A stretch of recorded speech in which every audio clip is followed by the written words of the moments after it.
Hello friends, आपका स्वागत है हमारे चैनल में।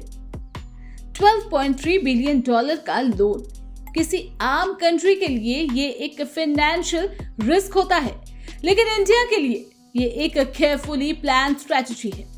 अफ्रीका के डजन्स ऑफ कंट्रीज को लोन देके इंडिया ने सिर्फ दोस्ती नहीं, एक साइलेंट एम्पायर बिल्ड करना शुरू कर दिया है, वो भी बिना गन, बिना वॉर, सिर्फ पैसे और प्लानिंग से।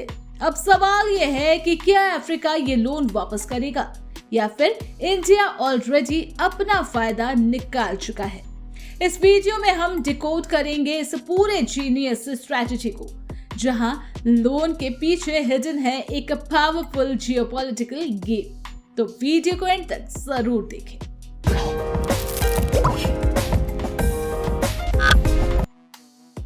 अफ्रीका को इंडिया से लोन क्यों मिला?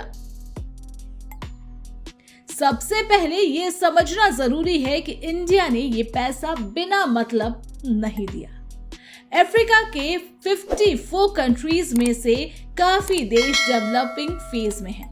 उन्हें infrastructure, road, health care, school और रिन्यूएबल एनर्जी जैसे सेक्टर में इन्वेस्टमेंट की जरूरत है। इंडिया ने इस नीड को अपॉर्चुनिटी में बदला। इंडिया ने लाइन ऑफ क्रेडिट के थ्रू इन कंट्रीज को पैसा दिया, लेकिन एक कंडीशन के साथ। इन पैसों का यूज वही कंपनीज करेगी जो इंडिया की हो, यानी पैसे इंडिया से गया लेकिन काम भी इंडिया की कंपनीज को मिला। Smart economic diplomacy. सोचिए, अगर इंडिया किसी अफ्रीकन कंट्री को 500 मिलियन का लोन देता है और वो पैसा किसी इंडियन कंस्ट्रक्शन या पावर कंपनी को दिया जाता है उस देश में काम करने के लिए, तो वो पैसा एक्चुअली इंडियन इकोनॉमी में ही घूम रहा है। इससे फायदा ये हुआ कि अफ्रीकन कंट्रीज को डेवलपमेंट मिला, इंडिया की कंपनी को बिजनेस मिला और भारत ने गुडविल भी कमा ली। ये एक तरह का विन विन मॉडल है, जहां लोन देना एक्चुअली लॉन्ग टर्म इन्वेस्टमेंट बन गया। रिपेमेंट कैसे करेगा अफ्रीका? अब सवाल आता है रिपेमेंट का। अफ्रीका पैसा कैश में नहीं बल्कि नेचुरल रिसोर्सेज, स्ट्रेटेजिक प्रोजेक्ट और ट्रेड एडवांटेज के जरिए चुका रहा है। अफ्रीका के पास वर्ल्ड के 30% रेयर अर्थ मेटल है, जैसे कोबाल्ट, लिथियम, यूरेनियम, जो आज AI, EV और चिप मैन्युफैक्चरिंग के लिए एसेंशियल है। कई अफ्रीकन देशों ने इन रिसोर्स पर भारत को प्रायोरिटी एसेस दिया है।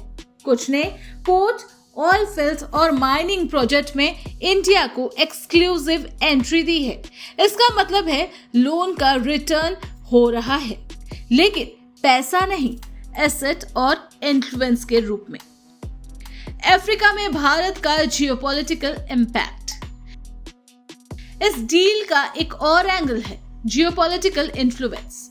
चाइना ने पहले से ही अफ्रीका में हेविली इन्वेस्ट किया हुआ है, लेकिन उनकी पॉलिसी डेब्ट ट्रैप वाली है। इंडिया ने वैसा अप्रोच नहीं लिया। इंडिया ने लोन दिया with soft term, low interest, longer repayment period और डेवलपमेंट फोकस डील्स।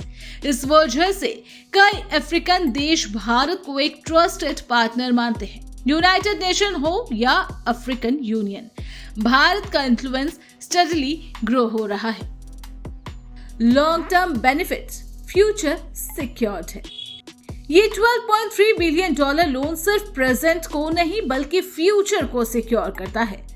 अफ्रीका अगले 20 से 30 साल में ग्लोबल ग्रोथ इंजन बन सकता है।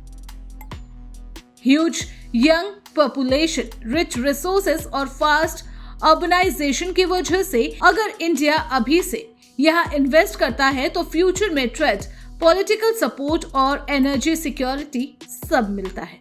ये लोन नहीं, एक स्मार्ट एंट्री पास है ग्लोबल पावर सर्कल में।